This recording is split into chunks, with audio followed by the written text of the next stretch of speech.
Mr. Shine, it's Master. Et moi c'est Thierry François, Vox Africa, Afrique de Radio et promoteur du label Black Showbiz. Donc c'est vrai que j'aurais bien voulu avoir le promoteur du label War Machine. Parce que une question qui s'adresse allez-y, à lui, voilà. Il est là, il va vous répondre. D'accord, donc je voulais dire ceci, est-ce que donc, déjà c'est osé, c'est vraiment osé, 3 artistes, surtout qu'au départ nous sommes restés à notre fin après le départ de son un gros risque, et déjà félicitations aux artistes, ils sont hyper polyvalents, ça on a constaté. Averodiès déjà super, ce mélange qu'il a pu faire, couper décalé avec le picoutier et tout le reste, et sans oublier aussi Mr. Ben ou encore Ochozume qu'on connaît déjà et vu le suivi aussi, on se disait est-ce que après Ténor c'est pas Ochozume qu'on allait voir être produit, et donc voilà tant de questions. Merci. Je sais pas si j'ai très bien entendu, si j'ai bien retenu la question, mais j'aimerais beaucoup que tu réitères. Je voulais demander ceci, pour le lancement des activités, est-ce que ce n'est pas oser 3 artistes en une fois? Surtout qu'au départ, on a connu War Machine avec le lancement du Temps Protégé Ténor. Et on est resté même à notre fin, parce que jusque là, après son départ, on est resté ouf en se disant, en tout cas, c'est un départ, il n'y a pas de conférence, pourquoi son départ? Mais aujourd'hui, 3 artistes en une fois, est-ce que ce n'est pas aussi? Merci. Ah, merci beaucoup. Merci vraiment pour la question, parce que je m'attendais à ça de toutes les façons. Mais en homme sage, j'ai fait les choses bien. C'est-à-dire, je ne vais pas sortir 3 artistes d'un coup. Je vais sortir progressivement les 3. Vous voyez, il y a déjà Ocho qui était là depuis, donc ça fait 4 qui sont dans le label maintenant. On va sortir un, et puis après on sort l'autre, et ainsi de suite. Mais dans la maison, on a 3 nouveaux. Ça ne veut pas dire qu'on sort les 3 en même temps. Donc on va commencer crescendo, on commence par Shine. Après Shine, ce sera Avero. Et puis après Avero, il y a un autre qui s'appelle Sosé, qui n'est malheureusement pas au Cameroun actuellement. Mais il sera là mardi. On va faire une tournée média et tout. Donc c'est ça. C'est pas comme si on sort un boom d'artistes. Non. On va juste sortir un et l'autre et l'autre. Merci. Ouais. Ah bon. Je suis Armand Boymo, Afrique de Radio. Ma première question c'est pour Mr. Shine. J'ai écouté 2 de tes productions tout à l'heure et j'ai fait un constat selon lequel ton style s'apparente un peu à celui du Congolais Hiro. Alors je voudrais savoir si tu as des modèles et des artistes auxquels tu voudrais absolument ressembler et qui constituent pour toi aujourd'hui des modèles. La deuxième question c'est pour Dex Willy. Étant donné qu'il est là, il va falloir qu'on en finisse avec ça une bonne fois pour toutes. Quelles sont les véritables raisons de ta séparation avec Ténor? Okay. Et puis la dernière question, si vous permettez, je voudrais également faire un constat, c'est que sur les 3 artistes que vous avez signés, il n'y a pas de rappeur parmi. Est-ce à dire que votre séparation rocambolesque avec Ténor fait que vous évitiez désormais les rappeurs? Ok, avant que Dex Willy ne prenne la parole, je vais devoir cadrer un niveau. On a mentionné conférence de presse, présentation des artistes de War Machine. Donc il n'est pas question pour nous aujourd'hui de parler de quoi que ce soit. Oui, mais on a Dex Willy devant nous, et donc si on peut en finir avec ça, moi ça me fait plaisir. Le temps viendra. On s'articulera autour. Dex Willy aurait bien voulu. Dex Willy aurait bien. Permettez, je vous en prie. Dex Willy aurait bien voulu s'attarder ou encore se présenter dessus et vous donner les réelles motivations. Mais j'ai pour devoir de vous dire ce soir, on ne parlera pas de ça. Je vous en prie. Dex, d'autres questions, tu peux répondre. Je crois qu'on a commencé par Shine. Ouais. Voilà. Déjà. Avant que Hiro ne soit connu au Cameroun, moi je chantais. Et avant qu'on ne commence à dire que mon vocal se rapproche de celui d'Hiro, je chantais. C'est une sorte de coïncidence. Hiro ne fait même pas partie. Hiro ne fait même pas partie des artistes que moi j'admire. Si ça marche, c'est possible. On ne sait jamais. On ne sait jamais. Donc, pour moi, les artistes que j'écoute beaucoup même, Hiro n'en fait pas partie. J'écoute à l'international, puisque vous avez parlé d'Hiro, moi j'écoute Dadju. Moi j'écoute au Cameroun, j'écoute les X-Maliens. Donc Hiro c'est un très bon chanteur et j'admire son style. Et ça me fait plaisir qu'on dise que le style se rapproche du sien. Donc tout ce qui est bien, si on trouve ça en moi, c'est bien aussi. Et puis à cela, j'aimerais ajouter une chose, c'est que lorsque vous entendez parler, il a une voix comme ça, c'est pas parce qu'il veut ou c'est un style, non, il parle comme ça. Voilà. Votre question c'était c'était sur pourquoi pas de rappeur. Ah, pourquoi pas de rappeur? Pour les nouvelles signatures. On a invité à inviter Ténor, donc... Yeah. Pourquoi pas de rappeur? La question principale, c'est pourquoi plus de rappeurs en fait.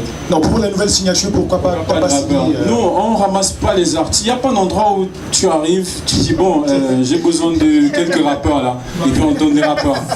Non, c'est pas comme ça. Parce que même avec Ténor, il chantait bien avant moi. Il a été 3-4 clips. Mais il a fallu du temps pour que je les signe. Si je vous raconte l'histoire, c'est une histoire qui devrait motiver beaucoup d'autres jeunes artistes. J'ai rencontré Ténor, il avait 17 ans à cette période. Il a fait un remix d'une de mes chansons. C'était quelqu'un qui aimait ce que je faisais. Donc il m'écrivait tout le temps, grand, je veux que tu m'épaules, je veux que tu m'épaules. Et moi, j'avais pas ce temps-là, j'avais ma propre carrière à moi à gérer et tout. Donc j'avais de la peine à répondre, j'avais tout le temps de la peine à répondre. Et puis un jour il me dit, grand, j'ai même fait le remix de ton son, les lions sont fâchés. Je sais pas, certains doivent connaître les lions sont fâchés. Ouais, voilà, j'ai dit, ok, fais écouter. J'ai écouté, c'était drôle. Moi j'ai trouvé ça drôle d'abord, à prévu. Mais après, quand j'ai pris un peu plus de temps pour étudier bien le cas, je me suis rendu compte que c'était quelque chose de très original, en même temps drôle et en même temps nouveau. On n'avait pas ça. Et puis je lui ai demandé qu'est-ce qui fait que ça marche pas pour toi. Tu as un clip avec Chamak et tout et tout et tout. Il m'a dit j'avais juste besoin de soutien et puis ça ira. Voilà comment j'ai commencé à travailler avec Ténor. J'ai un studio à Biémassi. Je l'ai présenté à mon ingé son. J'ai dit lui c'est mon petit désormais. Quand il vient, tu le fais enregistrer, il ne doit jamais payer. Donne-lui l'occasion d'être VIP ici, que quand il arrive, qu'il fasse ce qu'il veut, comme il veut, quand il veut. C'est un enfant il est très intelligent, c'est même un génie à la limite. Donc il faut qu'il s'épanouisse, ne le bloquez pas. Laissez-le enregistrer. S'il arrive qu'il y a des gens qui enregistrent, vous demandez à ces gens d'attendre. Lui, il est la priorité désormais. Ok. Il y a Doc, on va passer la parole à d'autres. J'imagine que mon grand frère à Montpellier, je suis son protégé en même temps, il a été satisfait. Voilà. Vous êtes satisfait, monsieur Guillaume? Je vais finir. Merci, Dex, je t'en prie. Je t'en prie, Dex. On va permettre aux autres de poser. Non, écoutez. On est dans une conférence, chacun a le droit de savoir ce qu'il veut. Donc, à part ce pourquoi il a parlé, moi je veux pas entrer dans des détails qui vont créer un autre buzz ou un truc. Je ne suis pas un buzzmaker. Moi, j'essaye de fabriquer des artistes.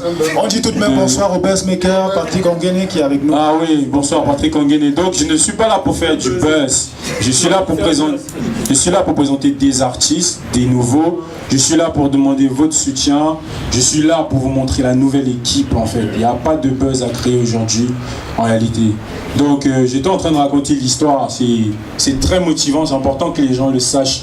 Qu'il faut continuer, il faut pas avoir honte ou bien quoi que ce soit de demander à quelqu'un vas-y soutiens-moi, un truc comme ça. Parce que si j'avais pas rencontré Ténor, s'il n'avait pas insisté, on n'aurait pas travaillé ensemble, mais il sera encore Ténor d'avant.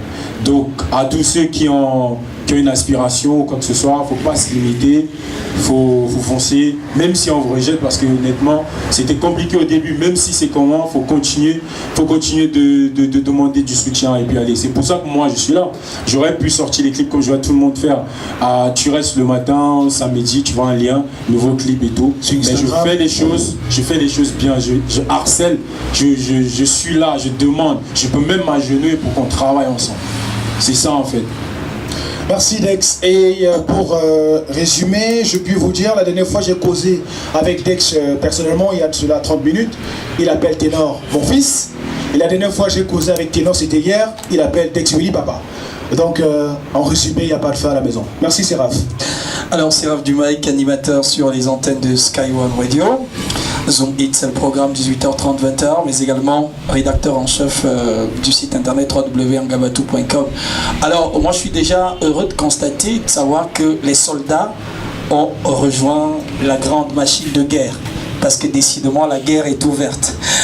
La guerre dans le sens positif du terme, je tiens à le préciser. C'est une très très belle initiative que je tiens d'ailleurs à saluer. Ma question s'adresse à Dex Willy qui porte le label War Machine. Quelle est la stratégie qui sera mise en place? Parce qu'on a constaté dans l'univers musical camerounais, dans l'univers musical africain, que la célébrité de certains labels dépend étroitement de la célébrité d'un artiste. Je suis déjà d'abord heureux de constater qu'il y a déjà 4 artistes. Comment va-t-on gérer la célébrité, la notoriété de ces artistes au niveau du positionnement dans le marché camerounais et le marché africain? J'imagine que c'est un gros travail en matière de marketing et de communication. Merci. La précision sur le marché camerounais, c'est louable. Pourquoi? Parce que lorsque vous voyez les choses comme ça, moi je vais prendre un exemple simple. Marvins, vous connaissez le Marvins du Nigeria. Je crois que ce qu'ils font relate réellement ce que je veux faire pour le Cameroun. Je veux être ce tuyau là, genre quand tu as du talent, tu sais où aller pour aller proposer tes œuvres et je t'écouterai toujours. Donc en fait c'est ça, il n'y a pas de frein. Si Marvin a pu faire, Dex Willy peut le faire. J'ai 26 ans, je ne suis pas un gosse. Donc voilà, en fait, il n'y a pas de frein. On va s'en sortir, il faut juste connaître tout le monde. Bonsoir à tous, bonsoir Dex Willy. Bonsoir. Bonsoir à Mr. Shine. Donc c'est avec plaisir que je le vois aujourd'hui signé dans War Machine. J'étais le premier à le titiller, à lui dire il est toujours dans l'ombre, il chante bien et tout. J'aime le vocal, j'aime les chansons et tout. Donc on se connaît depuis Beatmaker et tout ce qu'il a fait avec Andy Jamea, avec les Futuristes et tout. Donc du courage à lui. Et merci de venir dans la maison. Donc ma question c'est quoi? C'est de savoir, est-ce que aujourd'hui peut-être un artiste que War Machine a peut-être signe aujourd'hui comme j'allais dire Mr. Shine, qui a aussi des qualités pour la production, peut-être pourra accompagner aussi d'autres artistes là, parce que il faut rappeler que c'est un beatmaker. Et comment est-ce que ça se fait dans le travail, peut-être en groupe, pour qu'il n'y ait pas peut-être de frustration, parce qu'il y a ça qui existe. Séraph le disait tout à l'heure, dans un label il y a aussi un artiste qui se démarque des autres et ça crée une certaine frustration. Et maintenant ma deuxième question c'est de savoir comment est-ce qu'on peut concilier l'artiste qu'on est, le producteur qu'on devient. Donc parce qu'il est important de rappeler que le producteur à un moment donné se fait rattraper par ses qualités de l'artiste. Est-ce que ça ne fera pas ombrage ou bien ça ne pourra pas entacher un peu la démarche un peu du label? Merci et du courage à vous. Alors, merci beaucoup. Non, vous pouvez lui remettre le micro s'il vous plaît. Je voudrais réécouter la première question. Non, moi, j'ai pas posé la première question, j'ai félicité simplement Mr. Donc, il y avait une question, je sais pas, par rapport au beat et tout. Oui, comment est-ce que peut-être, comme il est un beatmaker aussi, et comment est-ce qu'il pourra avoir aussi la place dans le label pour aider aussi les frères du groupe, parce qu'on sait que on doit travailler dans un label comme si c'était la maison, voilà, donc comme des frères. Oui, déjà, la première initiative que j'ai prise, c'est commencer par créer un logo pour lui, en tant que Shine, Mr. Shine, qui est beatmaker d'abord. Donc, dans tous ses vidéogrammes, toutes ses photos, il y aura toujours un logo Hitmaster. Hitmaster, en fait, on entend faire un branding de Shine. Il ne sera pas qu'un artiste, mais en lui-même, il sera une structure. Au début, ça commence par être un artiste qui chante pour tout, mais on a quelque chose derrière qu'on a envie de mettre aussi devant. Ça commence par cette exposition qui sera lui-même d'abord. Il va faire la promotion, la publicité de ce qu'il est capable de faire. Et au fond, il y aura toujours ce logo Hitmaster, qui finira par devenir un studio d'enregistrement et comment dire, une compagnie pour des prods. Et bien évidemment, il y aura un bénéfice pour ceux qui sont du label. Ils sont les premiers à écouter, ils peuvent les prendre peut-être gratuitement ou bien bon, c'est du business, on va s'arranger de toutes les façons. Donc voilà en fait. Et la deuxième question portait à quoi en fait Voilà, c'est concilié. Il y a tellement de choses. Hein, il y a le producteur, l'artiste. Ah ok, oui, là ça revient. Merci. C'était comment réconcilier l'artiste, concilier l'artiste et le producteur. Déjà, moi j'ai enlevé cette casquette d'artiste depuis. Hein. Depuis, pour ceux qui me suivent, je n'ai plus le même aspect physique quant au vestimentaire, l'apparence, le sport et tout ce qui allait avec un artiste normal. Maintenant, je suis plutôt sur la peau d'un homme d'affaires. Parce que ce que je fais, c'est des affaires. Les artistes confondent souvent les choses. Tu vois, un artiste qui vient te supplier, produis-moi, produis-moi. Non, c'est le producteur qui va vers l'artiste. Et c'est ce que je fais. De tout cela, il n'y a personne qui est venu me voir. Ocho, je suis allé jusqu'à chez lui. J'ai dit, je veux te voir, petit. Viens au studio. Je travaille avec Ocho, ça fait bientôt 3 ans. Mais avant même Tenor. Mais quand Tenor est venu, c'était tellement effervescent que j'ai dit, Ocho, sa musique est un peu plus mûre, un peu plus internationale et tout. Elle n'est pas que locale. Donc j'ai dit, il lui faut beaucoup de temps, il lui faut un peu de temps, il faut dire, pour qu'il s'acclimate d'abord au climat camerounais, aux tendances camerounaises précisément. Mais Tenor, il avait déjà sa vie de fait. On a dit, ok, on pousse vite Tenor. Et Tenor sort après, il revient, il tient ta main, vous partez ensemble, ce sera comme ça pour tout le monde. Et jusqu'à aujourd'hui, on a toujours cet esprit. Ce n'est pas que quelqu'un domine, chaque personne a sa particularité, chaque personne sait ce qu'il fait dans le label, chaque personne est là pour son but, pour son objectif. Moi, je suis juste un homme d'affaires, j'ai plus de casquette d'artiste maintenant. Si tu veux que je marche en babouche, je vais marcher en babouche. Je n'ai plus rien à cacher ou bien à prouver. À partir, pardon? Le naturel craint parfois. Hein? Le naturel craint parfois. Son premier amour. Bah, c'est vrai que je suis pas trop francophone, mon gars. Bah, c'est vrai que de temps en temps il chante, il peut faire également des bacs. Ah non, c'est pas que je suis plus artiste, de toute façon, il y a ça dans le sang, tu vois, mais c'est plus comme si je veux faire de ça une profession. Maintenant, on fait juste ce qu'on peut faire pour les autres, pour les vieux. Le monsieur debout avait une question. Ma question va aller à l'endroit de Avero Jazz. Pour une fois. Oui. Parce que depuis c'était champion. Oui, voilà. Premièrement, je vais féliciter cet artiste. Pourquoi? Parce que il a eu à associer nos sonorités locales à ce style-là, qui vient d'ailleurs savoir le R&B. C'est déjà quelque chose de très encourageant. Et c'est ce qu'on demande à nos artistes, afin qu'on puisse s'identifier dans ces musiques. Et je crois que les propos que vous avez avancés après le refrain, vous dites qu'on vous appelle l'afro des gamers de Saint-Méma. Je crois qu'avec ces sonorités-là, vous ne serez pas l'afro des gamers, vous serez plutôt le bienvenu, connaissant vraiment cette région où on encourage des jeunes artistes qui chantent vraiment local. C'est très important parce qu'il a parlé tout à l'heure de Marvin. Vous voyez, on reprend tous les chansons qui viennent du Nigeria sans comprendre même ce qu'on dit. Alors si ce sera le cas également avec vous, pas seulement dans le Bikoti, mais aussi avec le Makossa, que Ocho peut aussi rejoindre ce style-là, mais aussi Mr. Shine. Pourquoi on ne chante plus seulement des choses à la fin qu'on ne comprend pas, des histoires d'amour? Ça c'était seulement pour féliciter. Et maintenant, the next question, Mr. Dex Willy, where you come from? Up to now, you are still come here. You invite us, Mr. Dex Willy. Where you come from? Since what's happened with Tenor, you still give your answer. But up to now, where you come from is the question as you. Je peux répondre en anglais ou? Of course. Okay, like you say, I had some stuff. I ain't couldn't hear though, so I had my stuff to do off there back in the US, and I just came back. I ain't got no problems. And like when all thing happened, I wasn't here though. You know, so I'm just back all right now. J'ai bien demandé si je suis là.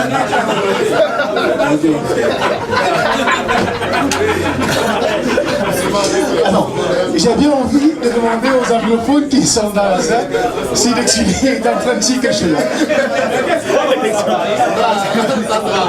Je vais doucement ou quoi? Doucement, okay, like I say. What was your question again? Like, what happened between, c'est ça? Okay. Oh, where am I from? Okay, I'm from the USA. Là, tout le monde a compris? I'm from USA, that's where I go to school. So, music business is just a passion. Like, I got my passion. Everybody got a passion. And that's mine. You feel me? You feel me? Vous me comprenez? Ok, yeah. Donc, en fait, c'est ça. Merci, merci. De toutes les façons. C'est lui qui a Emmanuel Leng, Soleil FM. Alors, j'aimerais d'abord féliciter les artistes. J'ai suivi, c'est très beau. Maintenant, j'aimerais savoir, est-ce que World Machine, voilà, World Machine va juste se limiter à produire les artistes locaux? Est-ce que World Machine vise aussi à produire des artistes venant de l'étranger? Et ensuite, est-ce que nos artistes qui sont là à présent vont peut-être, ils vont peut-être faire un duo dans des jours qui viennent? Voilà, juste les deux questions. Ouais, je pense qu'il y a une seule ronde de Shine et de Sosé. Je vous ai parlé de Sosé, qui est un artiste du label. Il vit au Congo, il est moitié congolais et moitié bassa. Il sera là la semaine prochaine pour sa tournée médiatique et tout. Déjà, ils ont fait une chanson ensemble, donc les collabos, il y en aura, forcément. Je pense que c'est même la plus grande force en label, c'est collaborer, tenir la main de l'autre, etc. et tout. Et l'autre question, c'était sur... Est-ce qu'on peut s'attendre à un duo parmi Ouais, c'est de ça que je parle, la collabo. C'est de ça que je parle. Parmi ces chansons, il y avait une collabo déjà. Donc c'est une règle. C'est comme ça que ça se passe. On tient les mains des autres. La production des artistes étrangers. Ah, la production des artistes étrangers. Ça reprend encore à ça. Sosé est moitié congolais et camerounais. Il vit au Congo. Je vais le ramener vivre au Cameroun, en fait. Donc je pense que si je peux faire ça, je peux aussi tendre la main un peu plus loin. Mais il me faut plus de force. Il faut que je me concentre sur ce que j'ai d'abord. Il ne faut pas que ça dépasse mes moyens. Et puis on perd tôt. Donc en fait, c'est ça. Le suspect potentiel. Bonsoir. Ok, voilà, moi je vais me lever. C'est comme ça que ça se passe. Bonsoir à tous. Et déjà, félicitations. C'est bon à savoir que M. Dexwili, que l'on croyait s'être expatrié pour de bon, comme Freddy l'a dit, généralement, quand on prend l'avion pour Go Statement, c'est pas pour battre le lendemain. Voilà, du coup, je m'avais posé une première question en rapport avec aussi mes options. Moi, je suis en mode rap ou crève et je suis un peu déçu de constater qu'il n'y a pas de rappeur dans la nouvelle écurie là. Ça m'aurait vraiment fait plaisir. Le hip-hop évolue certes, toi-même Dexwili, tu es un rappeur. Pourquoi tu n'as pas pris de rappeur? Est-ce parce que de ton point de vue, le hip-hop est en train de décliner, on passe vraiment à autre chose? Ou c'est parce que bon, tu n'as pas vraiment vu de jeunes talentueux que tu pourrais produire un mode hip-hop dans la street? Ça c'est la première question. La seconde c'est, quelle est la feuille de route qui va être mise en place pour pouvoir, n'est-ce pas, donner de la visibilité à ces trois artistes? Parce que prendre trois personnes d'un coup sur la main là, tu vois, c'est pas évident. À moins que tu aies déjà, je sais pas moi, fait une connexion avec la fille à Donald Trump, tu sais, avant les thèmes. Là, on peut comprendre, tu vois. Donc c'est un peu de ça qu'il s'agit. Ok, concernant les détections de talent, Dexwili vous en parle. Et concernant le plan, le carré encore le plan de route, je vous en parle. D'accord. On a dit tout à l'heure que War Machine, on n'a même plus besoin de vous dire, War Machine c'est une équipe. Ça veut dire que c'est bel et bien structuré. On ne saurait vous présenter aujourd'hui trois artistes sans toutefois avoir une feuille de route. On ne saurait dévoiler ici les stratégies qu'on devrait mettre sur pied pour atteindre nos différentes cibles. Mais vous pouvez savoir, on passera toujours forcément par vous. Merci. Ok, d'accord. Détection de talent. On peut comprendre, la notion de stratégie, vous voulez qu'on puisse la dévoiler ou pas? Moi je comprends bien. Pourquoi ça vous fait rire? Est-ce qu'on comprend ce que tu veux dire? Voilà. Wesh wesh, quand même. Hein. L'autre question c'était sur le rap, c'est ça? Sur les rappeurs. Je crois que quelqu'un m'a posé cette question un peu avant que tu n'arrives, je pense. Ce n'est pas que je vais quelque part au marché et puis je choisis d'acheter un rappeur ou d'acheter ci. Je vais au feeling, je vais à ce que je sens vendable. Ces trois artistes sont choisis à la crème. Je ne suis pas seul lorsque je prends une décision. Je fais écouter aux DJ, je fais écouter aux amis, je fais écouter à mon équipe. Il y a beaucoup d'avis qui entrent en jeu. Il n'y a pas que Dexwili. C'est vrai que mon avis porte majoritairement, mais il y a beaucoup d'autres personnes, d'autres paramètres qui entrent en jeu. Commençons par le physique, le statut mental, social. Il y a beaucoup de choses qui entrent en jeu. Moi déjà, premièrement, mon gros point, c'est la combinaison de l'apparence physique et de la musique qu'on fait. Il y a beaucoup d'artistes qui font quelque chose de bien, mais qui ne ressemblent pas à ce qu'ils font. Donc j'ai rencontré des rappeurs, ça il faut que j'avoue, je reçois mon téléphone, je pense que c'est un téléphone public maintenant, je reçois des sons, après je dis envoie-moi 2-3 photos de toi, puis je regarde, je dis c'est toi qui chantais là? Il dit oui c'est moi. puis j'ai dit, bah, c'est bien ton son.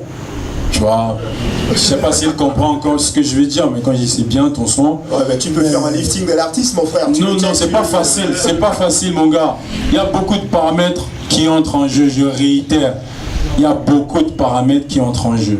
Il n'y a pas que la musique qui compte, il n'y a pas que le talent. Il y a le comportement, il y a l'apparence d'abord. Et comme je l'ai dit, lui là en fait, Marvin Onambele, moi j'ai dit à son ami une fois, si lui fait de la musique, ça va marcher. S'il fait du rap, ça va marcher. Ça, je peux vous l'avouer. Je ne sais pas si vous le connaissez.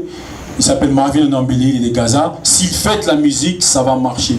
Et je peux même parier avec des gens, je lui écris une chanson, il fait le clip comme j'ai dans ma tête, ça va marcher. Parce qu'il est vendable. Donc ça commence par ça, ce n'est pas que la musique d'abord. J'ai écouté des rappeurs, ils sont bien talentueux, mais qui seront difficiles pour moi de vendre actuellement. Non, Fat Joe, il est vendable. Il est vendable. Rigo, c'est trop vendable même, tu peux pas imaginer à quel point. Snoop Dogg est très vendable. Vous ne faites que, si vous remarquez, vous prononcez des noms particuliers, des personnes particulières. Snoop Dogg est thin. Il est très thin. Rigo, c'est gros. Khaled est gros, vous avez parlé de personnes très particulières. Et ça, c'est très important de venir avec. C'est pour ça qu'on a mis les dents en or à teneur. On n'est pas fou pour faire ça. Il faut ressembler à ce qu'on fait. That's it. Mr. Shine.